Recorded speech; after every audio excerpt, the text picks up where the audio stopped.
Hey guys, all right, we're gonna do some hip flexibility. So we're gonna work on our hip flexors.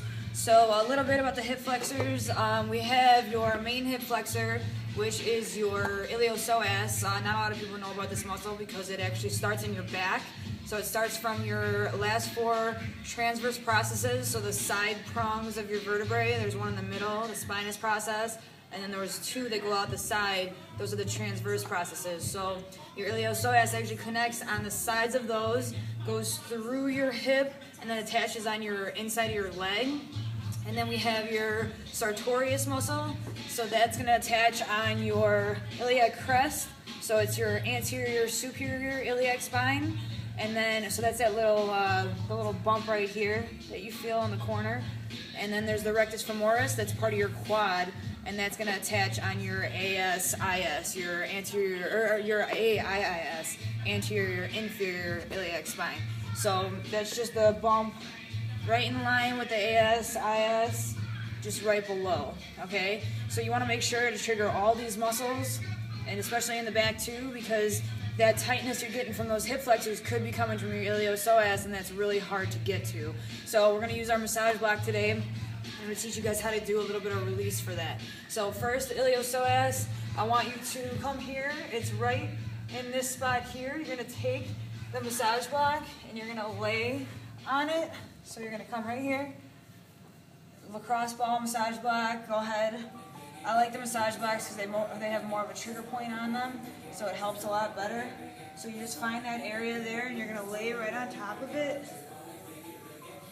Okay? One thing that really helps me is I bring my leg up and then I rotate it out to the side. And you can bounce it. But you can only do this if you're completely relaxed. So if you feel like it hurts too much to where you can't relax, don't move your leg. Just keep it steady. And just let it trigger right in there.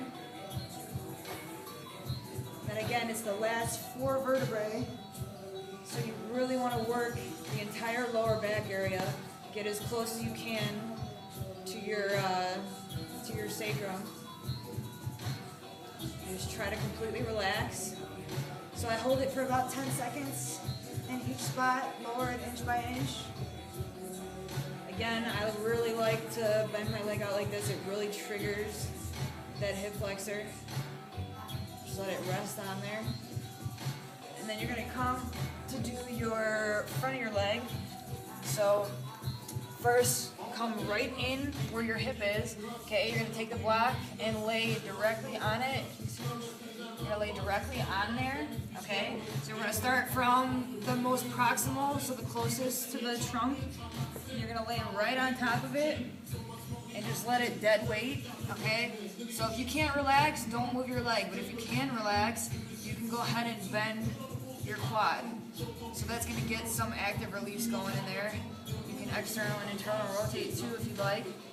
Just make sure that you can completely relax. If you can't completely relax, then you're gonna muscle guard, and then you won't be able to penetrate deeper into the tissues. So I'd hold it for about 10-15 seconds. If it's a problem that's chronic and that really bothers you all the time, you can sit here for like 5 minutes if you want. So if you have an issue, I tell everyone, if you have something, fix it. Don't sit there and just half-ass it. Actually get to the problem and fix it, okay? So if it's a bad problem, then stay on there a little bit longer. And then little by little, inch it down, okay? Your sartorius goes all over the place, so you can mainly trigger it from up here. But your rectus femoris, I want you to go all the way down your entire quad, okay? So you start at the top, and then inch by inch, stay directly in the middle of that quad, because you have four parts of your quad, obviously, quad. So you don't want to get off that rectus femoris, okay? Because the rectus femoris is the only one that does hip flexion. The other ones don't cross at the hip, so they don't do hip flexion. Then again, if you can relax, just completely relax, you can move your leg, get some active release, but don't flex that quad. Try to just let your leg be passive. You can even grab, a string or a belt and pull your leg up on with your arm if you want. If you can't completely relax, inch by inch it down.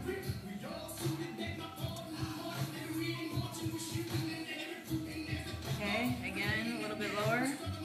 And if you feel a tender spot, stay on that area and really work that spot. So if you want to sit there for like a minute, let it relax. And then when you feel like you can move your leg, then go ahead and bounce through it. I try to go through the full range of motion. It hurts.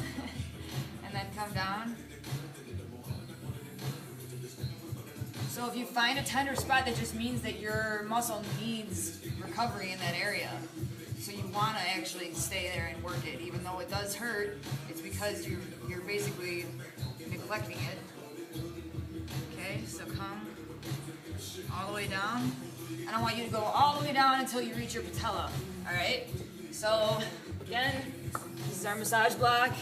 Doing some hip recovery. Do it right, don't do it at all. Keep your body healthy, keep your range of motion, keep your joints healthy. Alright, thanks guys. I'll talk to you later.